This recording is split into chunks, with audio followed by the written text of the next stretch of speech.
بسم اللہ الرحمن الرحیم۔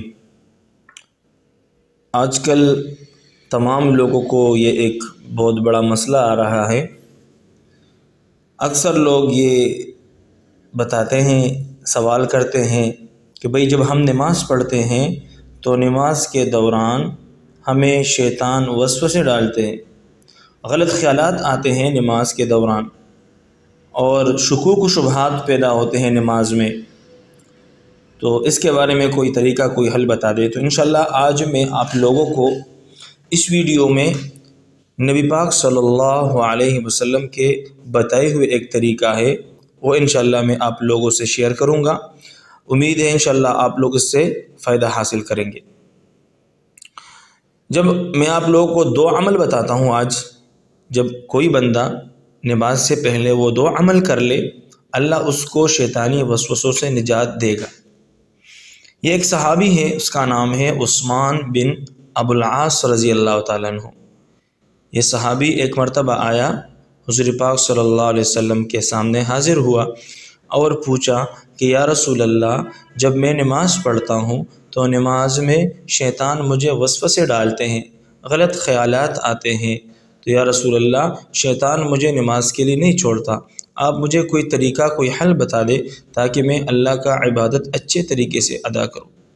تو آپ صلی اللہ علیہ وسلم نے فرمایا کہ عثمان بن ابو العاص، جب آپ نماز کے لیے کھڑے ہوتے ہیں تو نماز ادا کرنے سے پہلے آپ دو کام ضرور کر لیں۔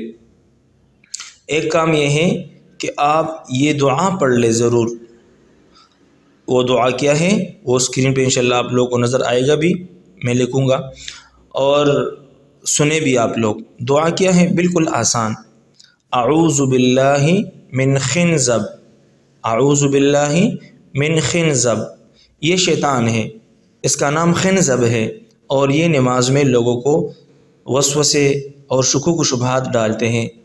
تو آپ صلی اللہ علیہ وسلم نے فرمایا کہ آپ جب نماز کے لیے کھڑے ہوتے تو نماز سے پہلے آپ اللہ کے ساتھ پناہ مانگے خنزب شیطان سے۔ تو آپ پڑھیں اعوذ باللہ من خنزب۔ جب آپ اس کو پڑھیں گے تو پھر اس کے بعد آپ بائیں طرف سینے کی طرف آپ تھوکنا نہیں ہے، صرف تھوکنے کی شکل بنانا ہے۔ اس طرح ہم لعاب وغیرہ اس کو باہر نہیں نکالنا مسجد میں، نہ تھوکنا ہے، لیکن تھوکنے کی صرف شکل صورت وہ پیش کرنا ہے جس طرح ہم تھوکتے ہیں۔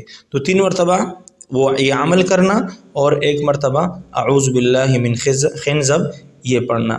اس کے بعد انشاءاللہ آپ بالکل آرام اور سکون سے نماز ادا کر سکیں گے انشاءاللہ۔ تو امید ہے آپ لوگ اس سے فائدہ حاصل کریں گے، اور ثواب کی نیت سے اس ویڈیو کو زیادہ سے زیادہ شیئر کر لیں تاکہ اور لوگوں کو بھی فائدہ ہو جائے۔